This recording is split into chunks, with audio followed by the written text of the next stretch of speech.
আর বলবে উদখুলু আবওয়াবা জাহান্নামা খালিদিনা ফিহা আবাদা, জাহান্নামের মধ্যে ঢুক, এই জাহান্নামটা তোদের জন্য দীর্ঘকালের বাসস্থান। ওয়া বি'সা মাসওয়াল মুতাকাব্বিরিন, আর অহংকারীদের জন্য এই জাহান্নামটা হবে বড়ই নিকৃষ্ট পর্যায়ের জাহান্নাম।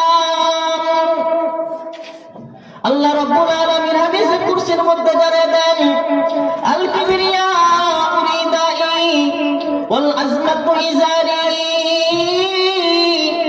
ফামান নাযাআনি ওয়াহিদাম মিনহুমা ওয়াযাবতুহু ফিন নার।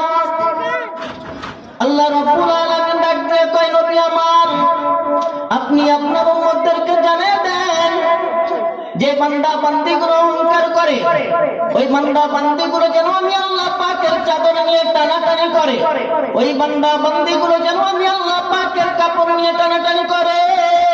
আর যারা আমি আল্লাহ পাকের চাদর নিয়ে টানাটানি করবে, আমি আল্লাহ পাকের কাপড় নিয়ে টানাটানি করবে, আপনি নবী জানাইয়া দেন, ওয়াযাবতুহু ফিন নার, আমি আল্লাহ রাব্বুল আলামিন ওই বান্দা বান্দীগুলোকে জাহান্নামে নিক্ষেপ করব।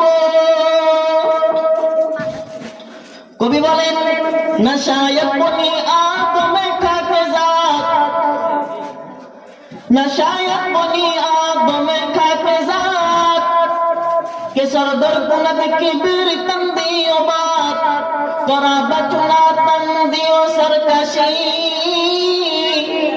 না পিন্দার মজখা के अज़ापशी, ना पिंदार मज़खा के अज़ापशी, तकब्बुर ज़ेदाना बुअद ना पसंद, गरीब आयते माना अज होशमन, तकब्बुर अज़ाज़ील राखार कार, वो जिंदान लानत गिरफ्तार कार, वो जिंदान लानत गिरफ्तार कार।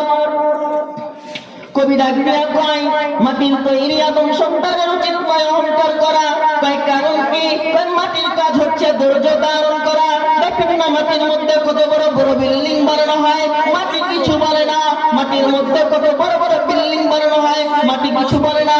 কত বড় বড় পিলিয়ার গাঁথনি করা হয়, মাটি কিছু বলে না। কারণ কি? কারণ কি? কারণ হলো মাটির রবের পক্ষ থেকে কোনো হুকুম নাই, মাটির রবের পক্ষ থেকে কোনো হুকুম নাই, যার কারণে মাটি কিছু বলে না। কিন্তু এমন একটা সময় আসবে, জমিনের রব জমিনকে হুকুম দেবে, জমিনের রবের হুকুম পাইয়া জমিন একটা মানুষকে গিলে ফেলতে